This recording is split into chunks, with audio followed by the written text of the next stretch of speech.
Hey everyone, this is Mr. Airsoft. In today's video, we will be continuing working on my JG VZ61 Scorpion. And just to start off, in the last video, I mentioned that I was currently having a tappet plate issue where the nozzle wouldn't get pulled back or pushed forward all the way, so BBs would be getting misfed.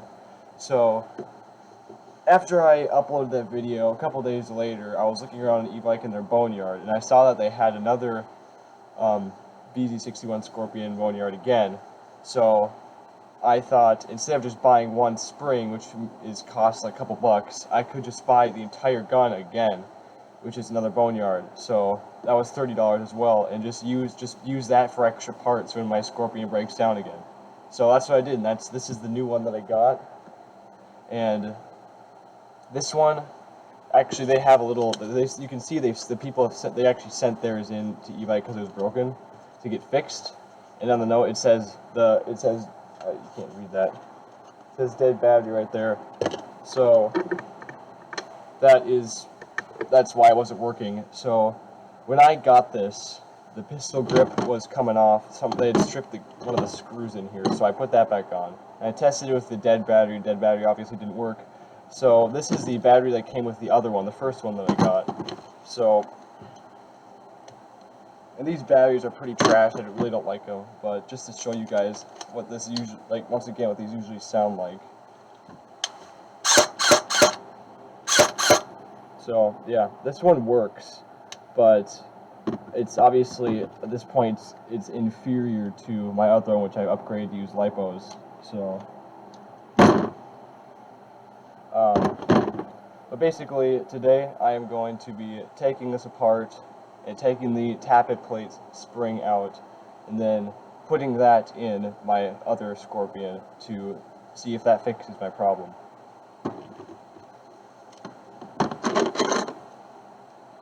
And once again, this seemed like it was in relatively new condition, this gun did, but I don't really care how bad it is inside because I'm just going to use it for spare parts.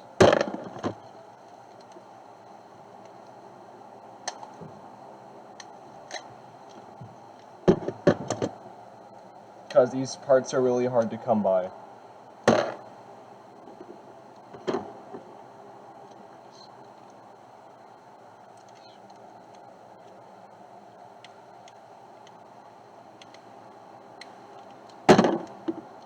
You guys can kind of see how to do this as well. So the way they have this like initially wired is kind of weird. There's two. It's really weird and confusing how they have this. But basically, this battery, these terminals like touch these two leads, not leads, but like other terminals that are down inside there, and those connect to the trigger contacts. And there is also a fuse inside here that I actually took out of my other one. So, and then eventually, in a really complicated system, there's these two, I don't know if you can see them very well, there's some prongs in there, you probably can't see those. Yeah, but there's two prongs here that are kind of like the motor tabs on motors, and these two tabs connect onto those, and these wires are soldered right onto the motor, as you can see. This light is really bright though. Get this out of the way. So, basically, I changed up the wiring quite a bit when I put in the MOSFET for my other gun. But this is the gearbox right here, and it's as you can see, it's very small, really compact. It's a little bit more difficult to work with in that regard, but thankfully, there's not as many parts that spring out, like with as much tension as V2 or V3 gearboxes or really any other airsoft gearbox do. This one is too big.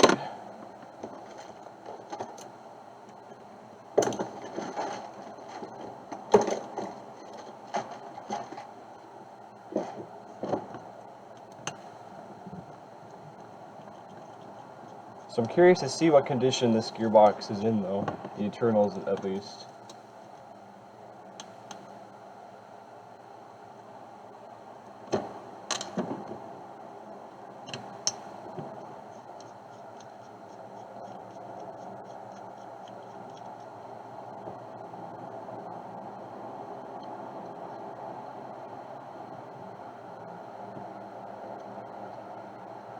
But I'm really happy I was able to get my hands on another Boneyard Scorpion, because now if my other motor goes out, I don't have to worry about trying to find a new one. I could just use this one.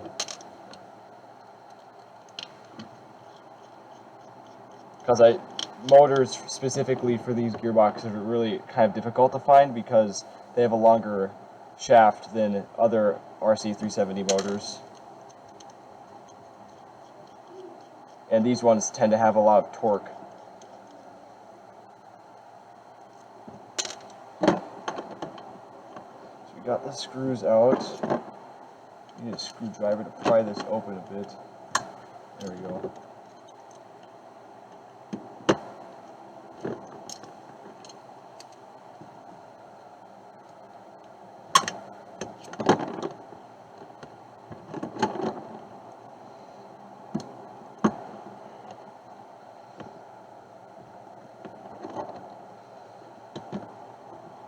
Alright, got one of the bearings coming out there.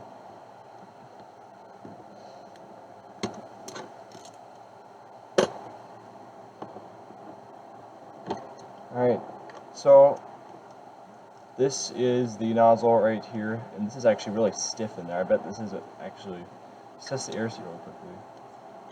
Okay. It's really hard to get, I know this because, you know, I've tried, it's really hard to get a good air seal with these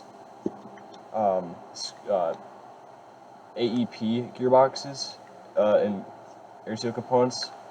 So this one's not good, but it's not super bad either. And all these gears are covered in grease. But yep, here is the spring. I will not be doing any modifications this time. I will have to figure out a way to just pry this into my gearbox and my other one. So this is the tappet plate, and the motor is kind of in here a little weird. Especially when, just like how these are soldered when they come from the factory, they put the wires through this little slot here, which is kind of annoying. It's really hard to do stuff with this motor when the wires are all weird like this. But I changed that in my other one. So I'm going to cut the video and take apart my Scorpion and get into the gearbox, and then put the spring in there. And I might have that on video as well, putting the spring in. But yeah, I'm just going to cut the video now. Alright, so I just got to the gearbox part for this, my main one. I need to open it and change out the spring.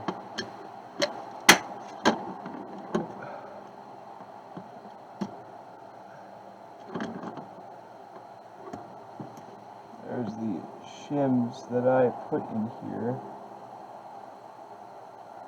That looks like the sector gear shim. Okay. So this stuff is all kind of jumbled up, which usually happens with these tiny little gearboxes when you open them.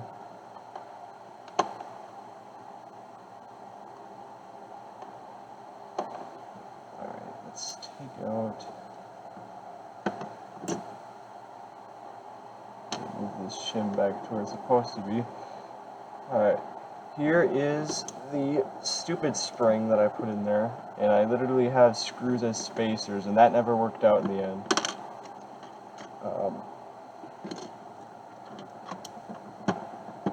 So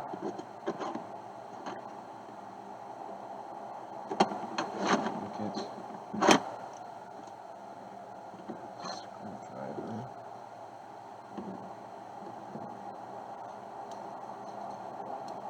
So as you can see, it's kind of frustrating getting this spring in there without getting magnetized to the motor. So I'm trying this way with a screwdriver this time. I haven't tried it like this before.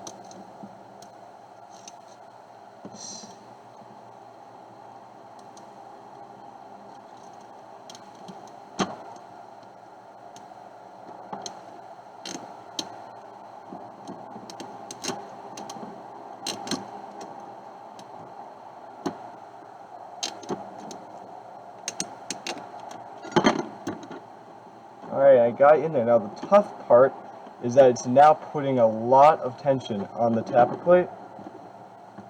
So I'm going to cut the video because this is going to take some real concentration. I need to assemble the gearbox without letting the spring push the tappet plate back out again, because it's putting a lot of tension on there right now. Okay, so I got it back in there. That was very stressful, but I got it the first try, thankfully. So now I'm going to reassemble this and plug the battery back in and see if it still functions properly.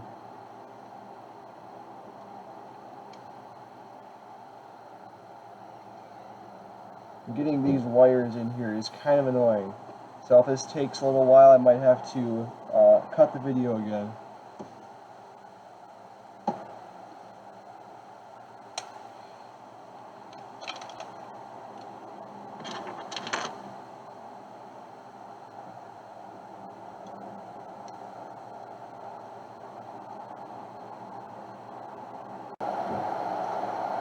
Alright, so I got it plugged in, I got everything set up again. This is my 7.4 volt battery as you saw in the last video.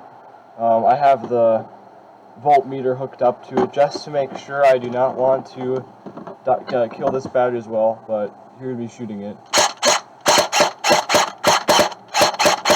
As I said before, it's just going to have the double shot curse.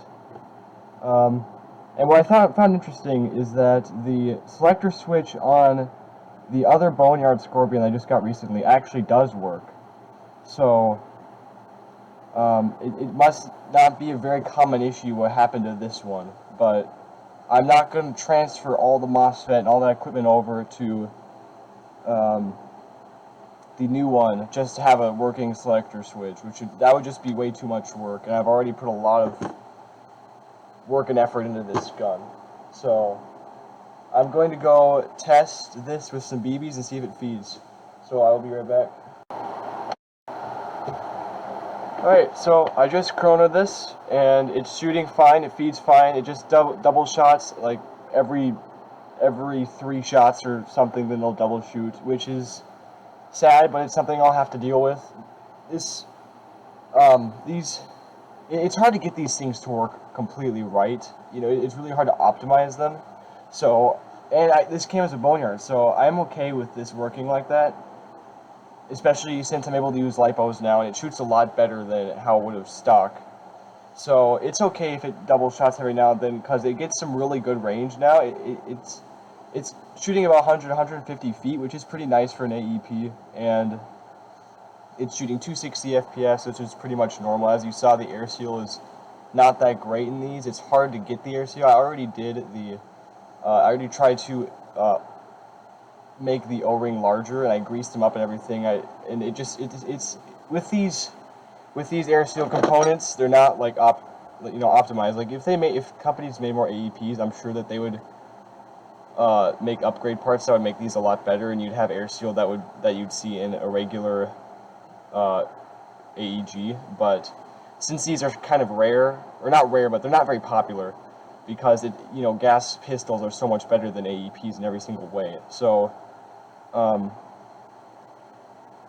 that's why you never really see these working that great, because they're not that popular, so companies don't try to make them better. So like I said, this is shooting 260 FPS, and it's getting about 100 to 150 feet, which is pretty nice for an AEP, and I'm glad that I'm able to use a lipo now. The only problem is I'll just have to watch how many megs I go through before I stop using the battery, because I don't want to kill this one again. As you can see, I've shot about 2 or 3 megs with this, and it's already down to, this lipo battery is already down to 7.9, which is like half capacity. So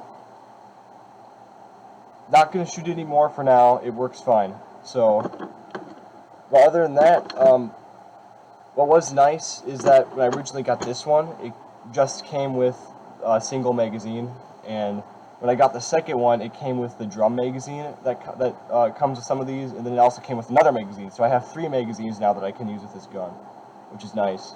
And I only paid $60 for both of these, when a regular one of these costs about $80 to $90 on e-bike. So yeah, I got a pretty good deal in the end. I think this lipo on Hobby King, which I bought it on, it costs about $8, and the MOSFET, the pre-wired version is around $20, I think, on e-bike, and you can get one that's not wired at all. So overall, I think I got my money's worth with this gun, but that's another one to add to the finished list of my Airsoft guns. So that will do it for this video. The next video that I'm going to be making will be a breakdown on my G&G SG550 and all the upgrades I've done to that, because that gun's finally done. So thanks for watching, guys.